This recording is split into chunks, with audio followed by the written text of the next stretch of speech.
I've never really been a huge fan of the phrase, "this character's about to fall into the public domain," because I don't really like thinking of the public domain as a pit a character falls into, near so much as a status they get elevated to. It's like saying that they're no longer just intellectual property. Now they're a part of culture at large. So fundamental that telling people that they can't make art with them feels like a sin. Becoming public domain is a badge of honor.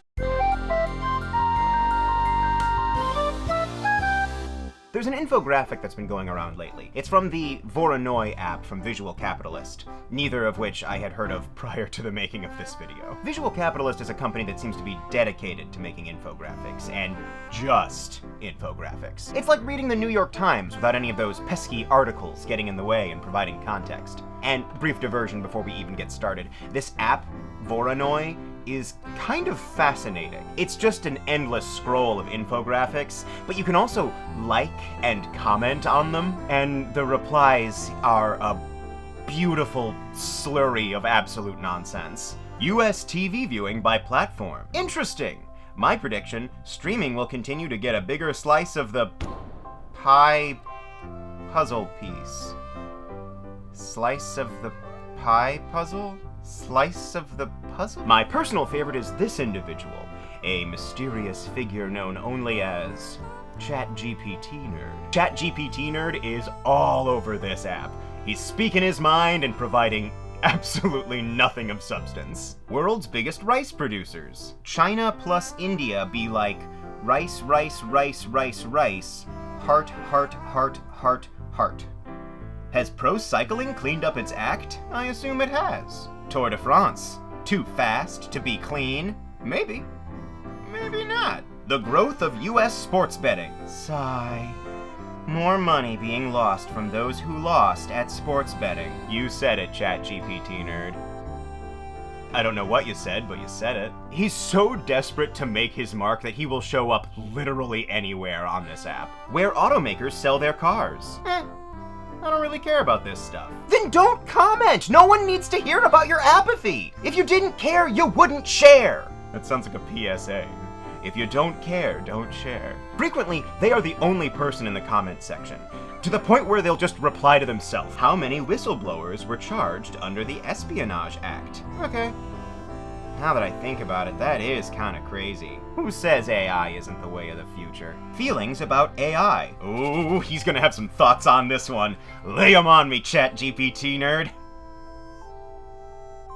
ChatGPT Nerd? That's the one you didn't bother with? Your name is ChatGPT Nerd and you have thoughts on everything except AI? At AI does not exist showed up to play.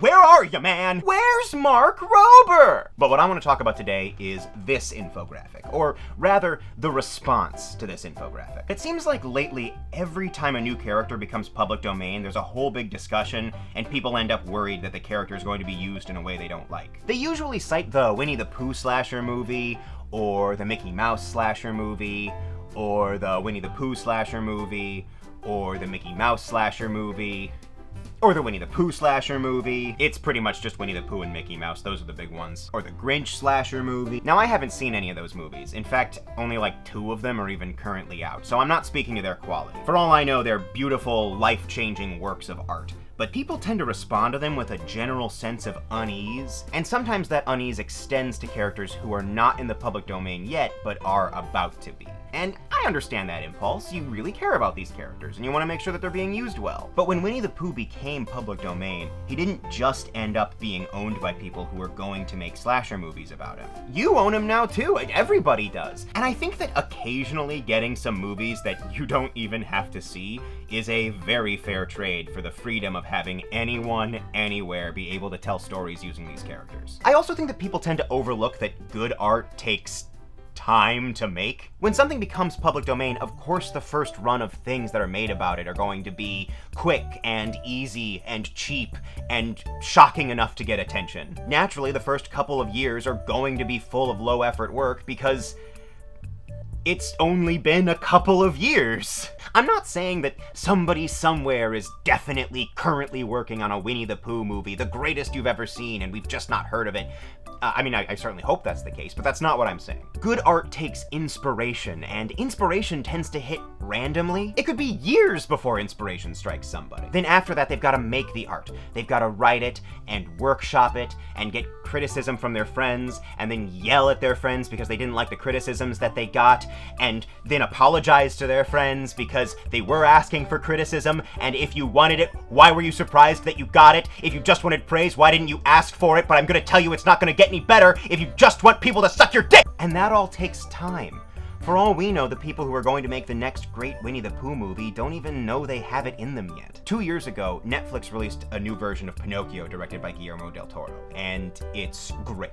One of the best interpretations of Pinocchio ever made, one of the best movies overall of that year, just a fantastic movie. And it was made 141 years after Pinocchio first showed up. This shit takes time. And believe me, the intervening years have seen more than their fair share of bad Pinocchio media. Father, when can I leave to be on my own? My son, in school. You should be proud, Mr. Geppetto. You're a penguin! You're a penguin! Okay, that last one I actually have a soft spot for. It's called Pinocchio in Outer Space, and it's like weirdly well animated, and it's like fun in a silly way. Moving on. I also think it's worth considering that the official version isn't going to go anywhere. Take Superman, for example. He's going to be public domain in 2034. Well, this version. And he can't fly. But if you want to put a guy in a blue suit with red undies and have him lift a car above his head, all you gotta do is wait 10 years. Actually, you can do all that right now if you wanted to. But if you wanted to do that and call him Superman, you're only a decade away, baby! And to me, that's exciting. That's amazing. And on top of all that, I don't think Warner Brothers really has anything to worry about by letting that happen. First of all, because they'll still own most of the specifics for a while. I already mentioned his ability to fly, but the S-Design, Kryptonite, Lex Luthor, those aren't going to be public domain for a little while. But even disregarding that, if literally every element of Superman became public domain on January 1st, 2034, Warner Brothers and DC Comics would not be losing Superman. Culturally, there's an understanding that the Superman stories DC Comics and Warner Brothers tell are the official ones. They have a little bit more legitimacy than the rest. It's legitimacy that they've earned by being behind the character for so long, and that legitimacy isn't going to just immediately disappear. Even after 2034, when Warner Brothers releases a Superman movie, that's going to be considered the Superman movie. And people will still find a level of importance in that version over any other. It's just that in addition to Warner Brothers owning Superman, so will everyone else. Mickey Mouse is in the public domain now, and when he shows up in official Disney stuff, I don't think his image there has been cheapened at all. And there's something nice, actually, knowing that he belongs to everyone now, but Disney still does stuff with him. Like, if a new series of those Paul Rudish shorts were announced today, I would be so pumped. Yes, Disney doesn't own the character outright anymore, but those shorts are good. They've earned my respect, and that respect doesn't go away just because some unrelated third party did something with the character that I don't like. And I'm a little disheartened, actually, that people can look at something like this as being scary. Like, oh no, what if Superman is used in a horror movie or something? Remember Brightburn? It's the story of a couple in rural Kansas who find a crashed alien spaceship one night. They find a baby inside and raise him as their own, and when he turns 12, he discovers that he has superpowers, and then he starts killing people. The premise is, as many people have already pointed out, what if Superman was an evil little boy? The movie makes no claims that it isn't a spin on Superman. In fact, it seems like it was a pretty open discussion. Everybody who saw it went to the movie theater that day thinking, today I'm going to see the movie where Superman is an evil little boy. They weren't taken off guard by that fact, and that all happened while Superman was already well and truly owned by Warner Brothers. Copyright is not going to stop anyone from making scary twists on beloved characters. Hell, remember earlier when I mentioned that Grinch slasher movie? The Grinch isn't public domain! The only real difference is that in 10 years, if you wanted to make Brightburn and call that character Superman, you could if you wanted to. And you might be thinking, okay, but I don't want to live in a world where they can call Brightburn Superman, because I want to be able to acknowledge them as two separate characters. Well, I got good news for you there, too. Realistically, that's probably what most people are going to end up doing. Most new versions of Superman are going to end up with a new name and backstory anyway, because the people who create them are going to want to make a character they can copyright. If Superman were currently in the public domain, Homelander would still be called Homelander. Amazon's gonna want their own guy. So no, I don't think that the public domain has hurt Winnie the Pooh or Mickey Mouse. And I don't think it's going to hurt Superman or any of the characters who are going to become public domain over the next decade or so. If anything, I'm excited that it opens it up so that you and I can tell stories about those characters. You and I will get to tell Superman stories. And if you'll let me be a little bit corny, I think that's what Superman would want. I don't think he'd want to be owned by a corporation. And if you disagree, write a story about it that proves me wrong. In 10 years when you can do that.